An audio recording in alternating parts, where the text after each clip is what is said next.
O que eu gosto sempre de dizer para as pessoas é que elas mantenham a constância, né? Não adianta você focar o máximo de energia por um curto espaço de tempo, seja no que você for fazer, e que você vai perder o fôlego e infelizmente não vai conseguir chegar. Eu acabo sempre dizendo, mantenha-se vivo, e vivo no aspecto físico, no aspecto mental, que isso já é mais do que 50%.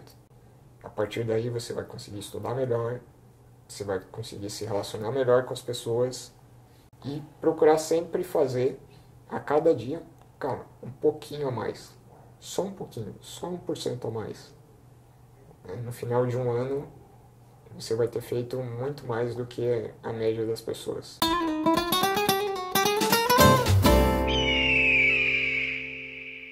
Fala pessoal, mais um episódio do Falcão dos Negócios no ar, recebendo hoje meu amigo Alisson Júlio, um cara com uma trajetória incrível que eu quero ter o prazer de ouvir dele e contar para vocês também no dia de hoje. Alisson, bem-vindo ao Falcão dos Negócios. Se quiser se apresentar um pouquinho melhor, o espaço é teu.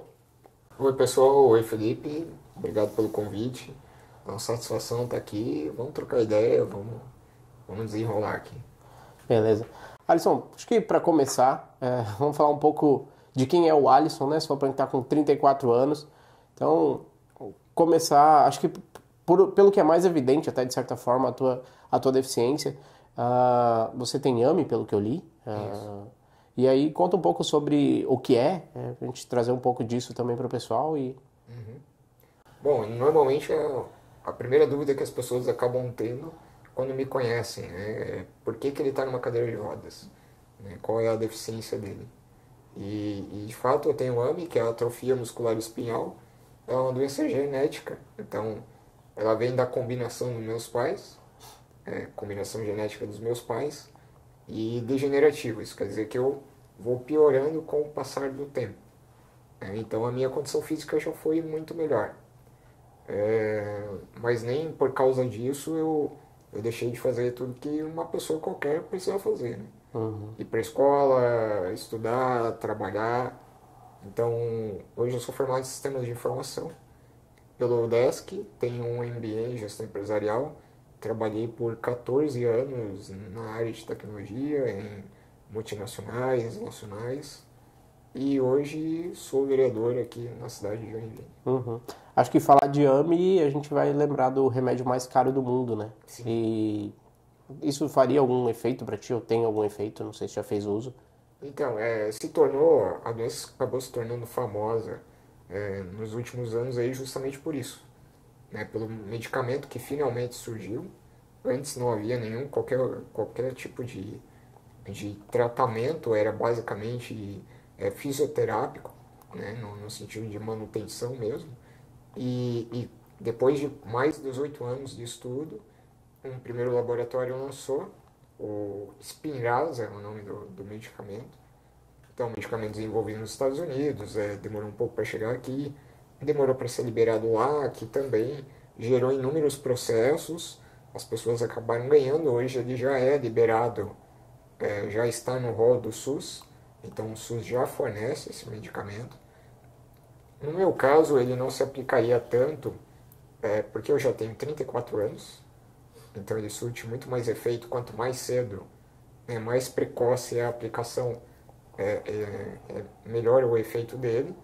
E eu tenho uma condição de, por ele ser aplicado diretamente na medula espinhal, eu tenho uma escoliose muito forte e eu tenho próteses na coluna.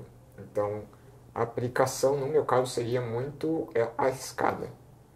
Então, por esse motivo, eu acabo não aderindo ao Spinraza e estou procurando também, por via judicial, uma outra alternativa que seria um medicamento por via oral, mas que também ainda está rolando aí. Uhum. Bom, vamos falar de coisa boa, vamos falar de TechPix, como diria o Juarez. Falando da tua trajetória, então, Alisson, bom, você falou que fez sistemas da informação. Sim. O que te levou para a área de tech? Então, na verdade eu sempre quis ser médico, eu sempre quis fazer medicina. Talvez por ir tanto ao médico, devido à minha deficiência, isso acaba se tornando uma admiração pela profissão e um natural interesse. Né? Então, eu sempre quis fazer medicina, mas a deficiência ela me traz algumas limitações. Né? E aí eu tenho duas opções. Ou eu lamento ou eu tento contornar. Você tá para medicina tanto quanto eu tô para piloto de aeronave. A gente tá... Exatamente. Então, como eu entendi que eu não poderia, eu poderia até cursar medicina, mas eu não poderia ficar numa mesa de cirurgia operando uma pessoa. Né? E eu queria ser cirurgião ortopedista. Eu falei, não, não dá, e os meus pais não podem pagar uma faculdade de medicina só para satisfazer a minha vontade e não teria condições de ir para fora, morar fora, devido à deficiência também, no caso de cursar uma universidade pública. Então aí todo mundo disse, poxa, Alisson, se tu quer trabalhar, tu precisa trabalhar, tu vai ter que trabalhar em escritório, tu vai ter que trabalhar com computador. E aí aquela história, né? Na época eu entrava no MSN, antigo MSN, e achava que sabia mexer com computador. E aí decidi fazer sistemas de informação. Passei na UDESC aqui em Joinville, né? Fiz durante 4 anos, me formei e fiquei na área por quase 14 anos. Uhum. E como foi para ti, nessa posição mesmo, acho que da deficiência, conseguir se inserir no mercado de trabalho? Porque é uma discussão que a gente tem muito no dia a dia hoje da dificuldade das pessoas, principalmente as pessoas com deficiência, em estarem no mercado de trabalho. Até recentemente eu fui chamado para palestrar no CEPAD aqui em Joinville e tentei trazer muito isso da necessidade das pessoas com deficiência buscarem conhecimento, né? E aí, tentando trazer na tua perspectiva de 14 anos atrás, como que foi para ti estar no mercado de trabalho e buscar essas oportunidades? Olha, para mim foi relativamente tranquilo, porque como eu trago de casa, né, essa cultura de não me render às dificuldades e acabar buscando realmente o que eu preciso, o que eu quero, eu sempre me preparei para isso. Né? Então, eu estudei em idades regulares, eu fui para a faculdade e isso me trouxe condições de disputar uma vaga de trabalho. Uhum. Comecei como estagiário, mas não era uma vaga para PCD. Então, na época, a empresa era uma empresa pequena, era uma franquia da multinacional, então ela não tinha obrigatoriedade de atender a cota. Uhum. Mas mesmo assim eles me contrataram, pela minha competência, pela minha formação, pelo meu perfil. Sim. Né? Então, para mim foi relativamente tranquilo. Eu fiquei nessa mesma empresa por 12 anos, então, porque foi uma empresa que me acolheu muito bem e eu me dei muito bem, consegui evoluir dentro da empresa e me desenvolver profissionalmente, pessoalmente também. Mas, de fato, existe uma dificuldade extremamente grande das empresas justamente de encontrar essas pessoas com deficiência que estejam preparadas e aptas para o trabalho. Uhum.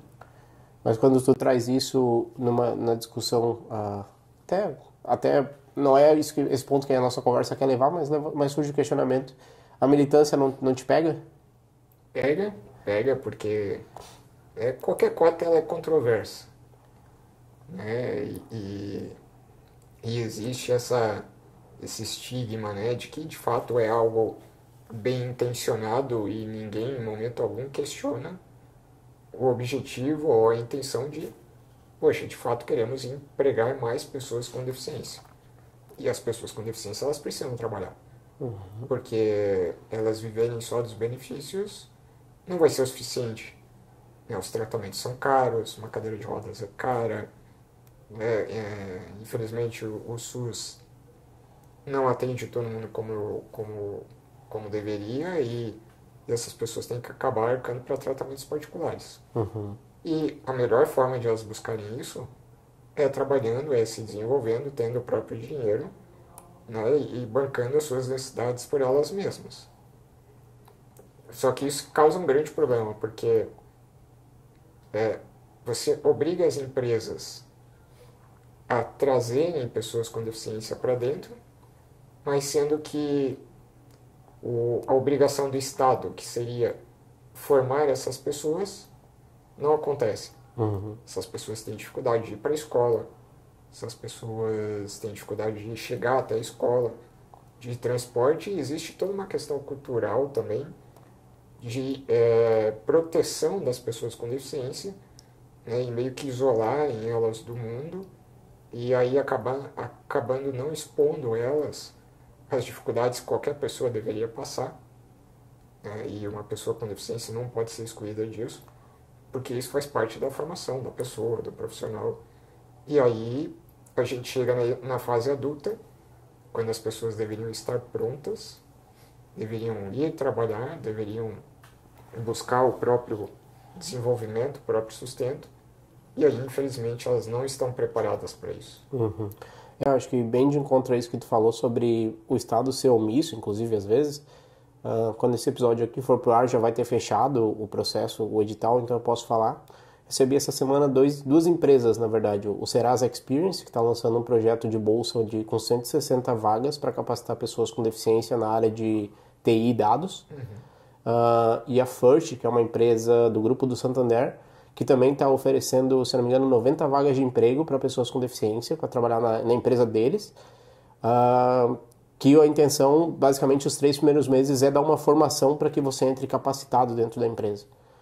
Tão falho que é o sistema antes de você chegar lá. Muito né? falho, muito. Eu sempre digo, normalmente eu tenho muito essa discussão com alguns amigos, quando a gente fala de cota, porque eu vim de escola pública também.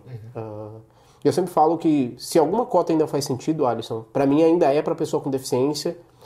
Em qual aspecto? Eu nunca tive uma qualidade de ensino igual dos meus colegas, independente da cor da pele deles. Eu nunca tive essa qualidade de ensino. O material para mim sempre chegou depois ou muitas vezes não chegou. Então, em algum sentido ainda, beleza, a gente ter cota nisso aqui é porque o Estado falhou. Mas eu acredito que em algum momento a gente atingindo um certo patamar de acessibilidade, essa cota também se torna até talvez desnecessária. Ou até injusta. Injusta, exato. Porque assim, eu estava em disparidade aos meus colegas, como eu disse, independente da cor da pele. Porque, cara, eu terminei o meu ensino médio, Alisson, de forma autodidata, porque um dia no ensino médio eu estava perdendo a visão, eu reclamei da iluminação da sala de aula, a diretora ela foi sincera, se tá ruim, manda o teu pai vir pintar a sala de aula. E daquele dia eu saí e eu fui estudar por mim. Cara, um processo que eu tava perdendo a visão, completamente buscando me adaptar ao cenário, e fui estudar autodidata para terminar o ensino médio pelo Enem. E aí eu sempre falo que, em algum sentido, o erro tá lá na base já. Sim. Né? Então, as cotas elas vêm para tentar corrigir, é aquela coisa, na minha perspectiva, é o Estado dizendo, eu falei tanto e aqui no final eu vou tentar corrigir a curva de algum jeito. Né? E aí acaba fazendo errado. Mas é bacana a gente trazer essa reflexão. E voltando agora para a tua trajetória, como acontece essa transição? Não vamos falar de mandato, mas vamos falar de trajetória, para trajetória política.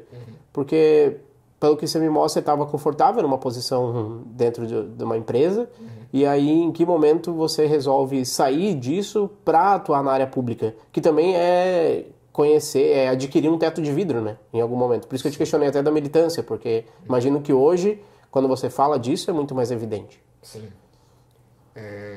Bom, foi um processo que ele não ocorreu, né, da noite pro dia. O fato é que eu sempre me interessei por política, no sentido de querer saber por que as coisas funcionam dessa forma. Né? E sempre partindo, tá, ok, tem uma lei que obriga, tem uma lei que proíbe, qual é a limitação, por que o Estado não faz isso, por que ele deixa fazer. E eu sempre acompanhei, mas nunca me envolvi diretamente no sentido partidário. E eu não tenho na família ninguém envolvido com política, ninguém nunca foi candidato, ninguém nunca foi filiado a partido. Em 2014, para ser mais exato, eu comecei a dar palestras, falando exatamente sobre o nosso papo anterior, formação profissional, capacitação, desenvolvimento das pessoas com deficiência. E durante essas palestras, algumas pessoas começaram a me encorajar. Poxa, Alisson, tu é um cara legal, tu deveria, né, talvez aí tentar se candidatar a alguma coisa, se candidato a vereador, se candidato a deputado. Mas a gente fica com aquele pé atrás, né? Poxa, eu me envolver com partido político, eu não sei se é uma boa ideia. Mas eu tive tanto suporte, tanto apoio, que eu pensei, não, acho que vale uma tentativa. Pelo menos para ver como funciona. E aí em 2016 eu fui candidato pela primeira vez a vereador. E eu digo que foi uma candidatura experimental porque eu não deixei de trabalhar, eu não peguei férias, eu não peguei licença. Cara, continuei tocando a minha vida, trabalhando das 8 às 18 e campanha eu fazia de noite e final de semana. E eu quase fui eleito vereador, já nessa tentativa, nesse experimento. E aí veio o clique, né? Eu falei, poxa, primeiro, não é aquele bicho de sete cabeças que a gente que olha de fora e imagina que é. E se foi num experimento quase deu certo, se eu me preparar para isso, vai dar certo. E aí eu busquei capacitação, busquei formação, fiz cursos, fui entender melhor como funcionam as políticas públicas, o orçamento público e tudo mais, e até que culminou na minha eleição em 2020. Uhum. E aí, nessa trajetória política já, 32 anos, você foi eleito isso, né? 31 para 32. Sim. Acho que já muito mais maduro. O que hoje você entende que é o teu papel enquanto vereador? Eu acredito que o principal trabalho, e é algo que a gente traz desde a campanha, e é algo que vem sendo confirmado a cada dia que passa, é ter um mandato didático, de instruir as pessoas o que de fato faz um vereador, até que ponto um vereador pode chegar, né? Se vereador faz obra, se vereador não faz obra, até que ponto o vereador pode mexer no orçamento, que tipo de lei pode ser feita, os próprios limites do prefeito, né? Então as pessoas acham que o prefeito tem poder total, então segurança, né? Segurança pública. Segurança pública é constitucionalmente papel do Estado. E às vezes as pessoas reclamam do prefeito porque tem pouca polícia, né? E as pessoas não entendem que a polícia é do governo do Estado. Então cabe a nós também darmos esse conhecimento para a população, até para eles saberem de quem cobrar e como cobrar. Eu acho que a partir daí a gente vai ter um trabalho que já vem sendo feito de renovação positiva do quadro político, começando pelo local e depois expandindo, e consequentemente a cidade vai melhorar, o estado vai melhorar. É, E como tu vê hoje, Alisson, isso é uma coisa que a gente discute muito aqui no Falcão, que é conversa com empreendedores, né? Como que você vê hoje, quando a gente fala de Brasil, a nossa realidade para empreender? Eu imagino que no teu gabinete você deva receber muitas pessoas com as suas dificuldades, com as suas burocracias, e como você percebe essa evolução, se existe uma evolução nisso no Brasil, e como você entende isso também a médio prazo, pensando, você tem 2 anos de mandato, mas possivelmente mais 4, como que você entende isso e onde você tem buscado também fazer diferença, né? Sim, a gente vê que se esbarra muito em burocracia, como tu mesmo colocou, em todos os âmbitos, municipal, estadual e federal. Então, se tem muita dificuldade para abrir um negócio, e quando eu falo de negócio, eu não estou falando de uma grande indústria que vai causar impacto ambiental, impacto sanitário, eu estou falando de um escritório pequeno, onde vai ter 1, 2 pessoas e um computador. Se tem muita dificuldade ainda para se abrir esse tipo de negócio, então, e isso faz parte, esses tipos de negócio, micro, pequenas e médias empresas, correspondem a mais de 50% dos empregos gerados. Então, quantos empregos estão deixando de ser gerados pela incrível capacidade gerada pela incapacidade gerada pelo Estado, né? Por essa essas burocracias, essas obrigações, os impostos e esse protecionismo, né, de dar todos os benefícios às grandes empresas, às empresas que já estão estabelecidas, né, e gerando falta de competitividade para o mercado nacional lá fora. Uhum. Né? Então, a gente precisa abrir a economia e abrir a economia para fora. A gente precisa desonerar quem quer gerar emprego, quem quer trabalhar, porque só assim a gente vai ter um aumento de produtividade e a vida das pessoas vai melhorar. Uhum. E, na tua perspectiva, o único caminho para isso vem do que tu falou de um mandato didático ou tu acredita que existe outro caminho? Eu acredito que isso principalmente. Eu gosto sempre de pensar no longo prazo. Então a gente precisa dar informação para as pessoas para que elas tomem por si só a melhor decisão lá na frente. Então não é algo que vai acontecer de uma eleição para outra. De fato, não é mudando um presidente, mudando um prefeito, que isso vai mudar em 4 anos. Então as pessoas têm que ter essa consciência. É um processo que tem que ser sendo azeitado e transformado, e há uma série de medidas que precisa ser tomada por todos os governos. As reformas, né, a redução do tamanho do Estado, a desoneração de impostos, né, a abertura da economia para que o mercado ele acabe, né, gerando as oportunidades e se retroalimentando. Show. Voltando um pouquinho na nossa conversa, você falou que palestrou também. Você ainda tem palestrado? Sim, eu ainda. Esse período de pandemia, infelizmente, foi. Eu até cheguei a dar algumas palestras por vídeo, mas é A coisa algo. mais difícil do mundo é fazer qualquer coisa por vídeo mesmo. Sim, então foi bem dificultoso. E agora, voltando das restrições, já dei algumas palestras. Quero retomar agora com mais frequência, até para, né, para desenvolver essa minha habilidade também, essa minha função, né, e poder levar essa mensagem para mais pessoas. Uhum. Tem alguma história nesse período de palestra mesmo que te marcou em algum sentido? Que dá para compartilhar com a gente? Bom, tem algumas histórias, desde é bem comum, né, é raro, mas acontece, né?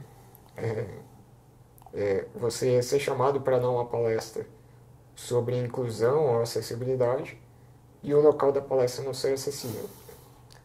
Então acontece. Deixa eu te contar então essa. Ontem tinha um evento do lançamento das normas técnicas da ABNT para acessibilidade em aplicativo, em celulares, em móveis, né? Dispositivos móveis.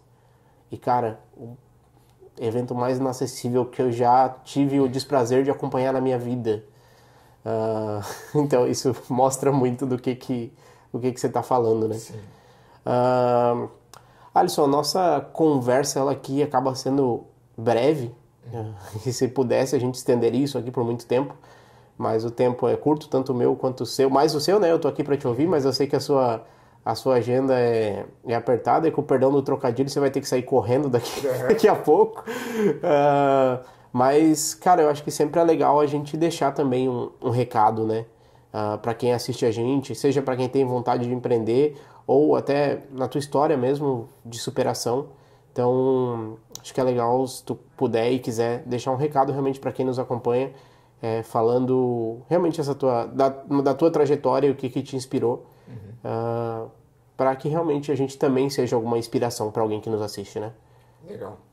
Bom, algo que eu gosto sempre de dizer para as pessoas é que elas mantenham a constância. Né? Não adianta você focar o máximo de energia por um curto espaço de tempo, seja no que você for fazer, seja na sua vida, seja num negócio, e que você vai perder o fôlego e infelizmente não vai conseguir chegar. Então é importante se manter bem. Eu acabo sempre dizendo, mantenha-se vivo, e vivo no aspecto físico, no aspecto mental. Durma bem, coma bem, se alimente, faça exercício físico, esteja bem, que isso já é mais do que 50%. A partir daí você vai conseguir estudar melhor, você vai conseguir se relacionar melhor com as pessoas E procurar sempre fazer, a cada dia, cara, um pouquinho a mais. Só um pouquinho, só 1% a mais. No final de um ano, você vai ter feito muito mais do que a média das pessoas.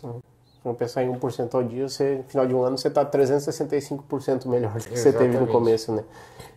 Alisson, obrigado por ter vindo. Obrigado por trazer um pouco da tua experiência, da tua história pra gente. Para mim é sempre muito válido aprender contigo. Uma das boas coisas de ter mudado para Joinville foi ter esse contato mais próximo contigo, né? A gente se conhecia muito de rede social só. Então, poder vivenciar e conhecer um pouco mais do teu trabalho, da tua história, mais do que pro público, para mim é muito bacana. Então, espero te encontrar em outros momentos, seja aqui ou fora daqui, para que a gente possa trocar mais ideia, eu possa aprender mais. E para quem assiste a gente, te acha nas redes sociais, quais são os teus canais, o Kaique vai deixar aqui, mas se tu quiser falar elas também. @AlissonJúlioOficial, conta verificada, então não aceitem fakes. Então é só procurar o checkzinho lá do Instagram, do Facebook, que tá tudo certo, sou eu mesmo. Beleza. Alisson, obrigado pela tua presença. Pessoal, gostou da conversa? Deixa o comentário aqui embaixo, deixa o seu like também, se inscreve no canal, indica para os teus amigos e a gente se fala no próximo episódio. Abraço! Obrigado, Felipe. Obrigado, galera. Um beijo no coração de vocês.